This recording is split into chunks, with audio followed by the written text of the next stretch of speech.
Hello everyone, आप सबका स्वागत है टारगेट स्टडी टीचिंग चैनल में। तो आज हम इस वीडियो में पिछले 30 वर्षों के प्रीवियस ईयर क्वेश्चन पेपर देखेंगे। आप वीडियो देखते ही समझ जाएंगे कि ये कितना इम्पोर्टेंट है। यहाँ से यूपीपीसीएस, आरओ, एपीएस, बीईओ सारे एग्जाम्स में क्वेश्चन बनते ही बनते हैं। तो हमारा पॉलिटी का पहला टॉपिक है हिस्टोरिकल बैकग्राउंड। हिस्टोरिकल बैकग्राउंड से कल हमने 50 क्वेश्चन डिस्कस कर लिए थे और ये इसका सेकंड पार्ट है। अगर जिसने फर्स्ट पार्ट नहीं देखा है वो जाके देख सकते हैं। और अब बाकी का आप सिलेबस वाइज साथ ही साथ कवर अप करते चलिएगा। घटना चक्र, पूर्वावलोकन और प्रीवियस ईयर क्वेश्चन पेपर इतना महत्वपूर्ण है कि आप साथ ही साथ इसे करते रहिएगा। तो आज का वीडियो आज के क्वेश्चन देखते हैं। ये देखिए, इसका पहला क्वेश्चन ही कितनी बार एग्जाम्स में रिपीट हुआ है। तो ये क्वेश्चन हमने कल देख लिया था। आज हम अपना नेक्स्ट क्वेश्चन देखते हैं। हमारा क्वेश्चन है, भारत के लिए उच्चायुक्त के पद का सृजन किया गया था। किस अधिनियम के अंतर्गत उच्चायुक्त के पद का सृजन किया था? तो 1909 के अधिनियम के अंतर्गत किया गया था। 1919 हमारा इसका बी ऑप्शन राइट होगा। 1919 के अंतर्गत, अधिनियम के अंतर्गत इस पद का सृजन किया गया था उच्चायुक्त के। थोड़ा इसका डिटेल देख लेते हैं। 1919 के अधिनियम द्वारा लंदन में भारत के उच्चायुक्त के कार्यकाल का सृजन किया गया और अब तक भारत सचिव द्वारा किए जा रहे कुछ कार्यों को उच्चायुक्त को स्थानांतरित कर दिया गया। इस अधिनियम के अंतर्गत निम्नलिखित प्रावधान थे। तो इसके अंतर्गत प्रावधान थे, इसने प्रांतों में द्वैत शासन की व्यवस्था प्रारंभ की। इस अधिनियम के द्वारा भारतीय विधान परिषद के स्थान पर द्विसदनीय व्यवस्था, राज्य परिषद एवं विधान परिषद का गठन किया गया। वायसराय की कार्यकारी परिषद के 6 सदस्यों में से कमांडर इन चीफ को छोड़कर 3 सदस्यों को भारतीय होना आवश्यक था इसके अंतर्गत। तो अब अपना नेक्स्ट क्वेश्चन देखते हैं। 1919 के अधिनियम की प्रस्तावना में निम्न बातें थीं। ऑप्शन ए है, प्रशासन में भारतीय का संपर्क बढ़ाया जाए। ऑप्शन नंबर बी है, हमारा स्वशासन की संस्थाओं का विकास किया जाए। तो ये इसके अंतर्गत दोनों बातें ही की गई थी। तो ए और बी हमारा राइट होगा। थोड़ा इसका डिटेल जान लेते हैं।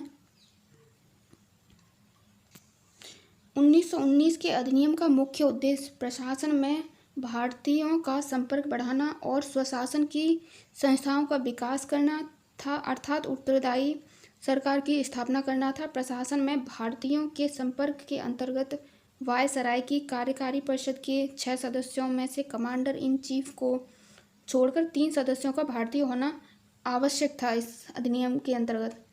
तो अपना नेक्स्ट क्वेश्चन देखते हैं।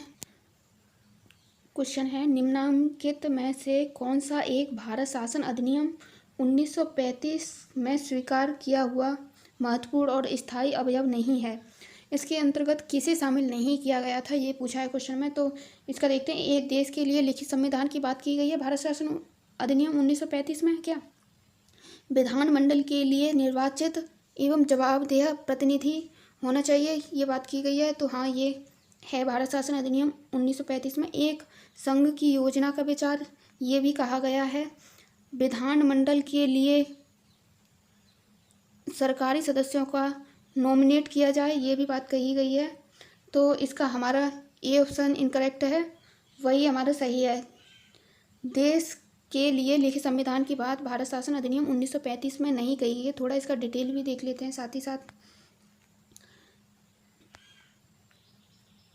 देश को एक लिखित संविधान का विचार सर्वप्रथम क्रिप्स मिशन में किया गया।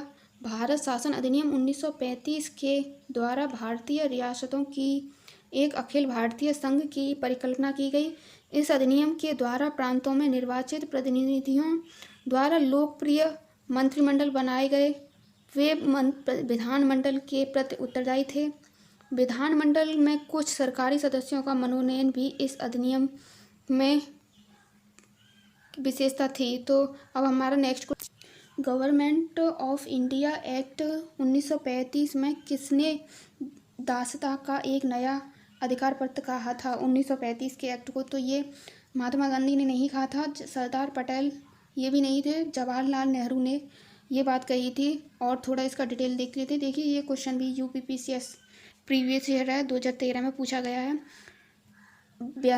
डिटेल में पंडित जवाहरलाल नेहरू ने इसे दासता का एक नया अधिकार पत्र और अनैच्छिक, अप्रजातांत्रिक और अराष्ट्रवादी संविधान की संज्ञा दी। जिन्ना ने इसे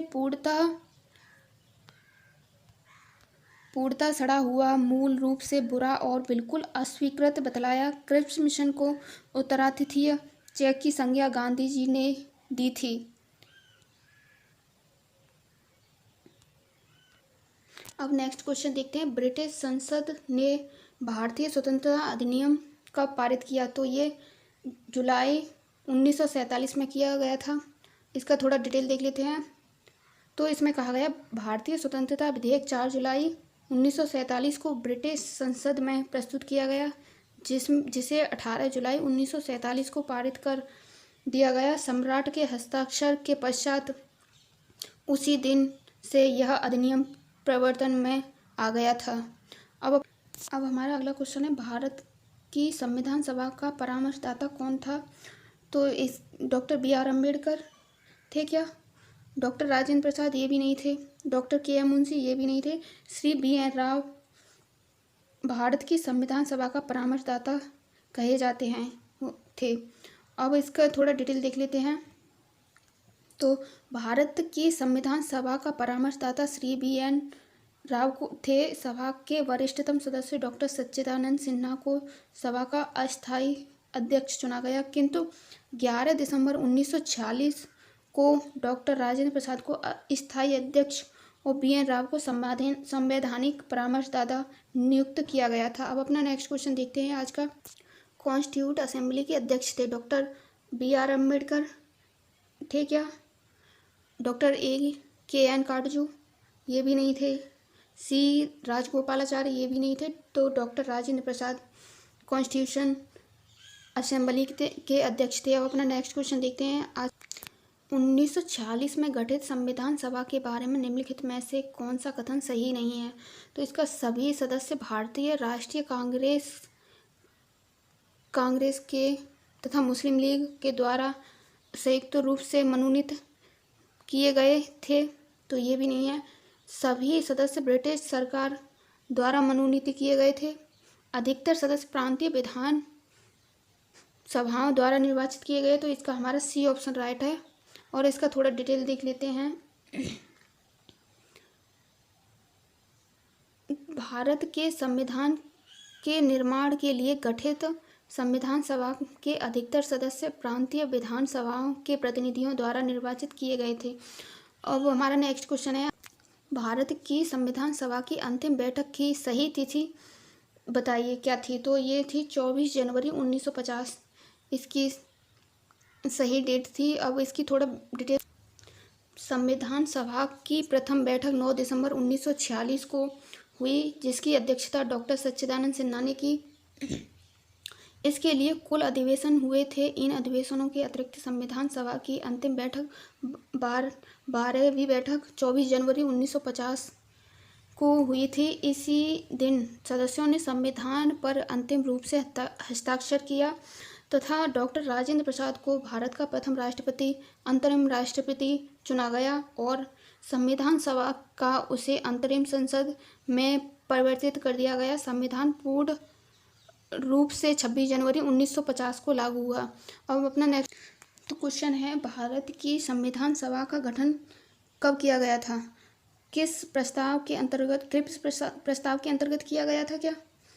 कैबिनेट मिशन योजना के अंतर्गत, भारतीय स्वतंत्रता अधिनियम के अंतर्गत या माउंटबेटन योजना के अंतर्गत? तो आप देख सकते हो ये क्वेश्चन कई एग्जाम्स में UPPCS mains, UPUDA, LDA, UPAPO कई एग्जाम्स में आए हुए हैं। तो यहाँ से ये क्वेश्चन बार बार रिपीट होते हैं। तो इसका हमारा सही करेक्ट, भारत की संविधान सभा का गठन किया गया था। कब किया गया था ये पूछा गया है इसमें। क्रिप्स प्रस्तावों के अंतर्गत, कैबिनेट मिशन योजना के अंतर्गत, भारतीय स्वतंत्रता अधिनियम के अंतर्गत, माउंटबेटन योजना के अंतर्गत। तो इसमें से हमारा कौन सा करेक्ट ऑप्शन है? भारत की संविधान सभा का गठन तो ये कैबिनेट मिशन योजना के अंतर्गत किया गया था। तो आप देख सकते हैं ये क्वेश्चन कई एग्जाम्स में रिपीट हुआ है। अब इसका थोड़ा डिटेल देख लीजिए। क्वेश्चन को थोड़ा घुमा फिरा के भी पूछ लिया जा सकता है, तो इसीलिए डिटेल देख लीजिए। भारत की संविधान सभा का गठन कैबिनेट मिशन योजना के अंतर्गत किया गया था। यह मिशन 24 मार्च 1946 को दिल्ली पहुंचा था तथा अपनी योजना 16 मई 1946 को प्रस्तुत की। मंत्रिमंडलीय मिशन की सिफारिश की थी। संविधान सभा के प्रांतों में प्रतिनिधि जनता के अनुपात में हों, जिसमें सभा में प्रांतों का प्रतिनिधित्व जनसंख्या के अनुपात में हो, जिसमें सामान्यतः एक प्रतिनिधि का निर्वाचन 10 लाख जनसंख्या पर हो। तो आज की वीडियो में बस इतना ही। आगे के क्वेश्चन नेक्स्ट वीडियो में देखेंगे। Thanks for watching this video. अगर वीडियो अच्छा लगे तो लाइक शेयर एंड सब्सक्राइब करिए।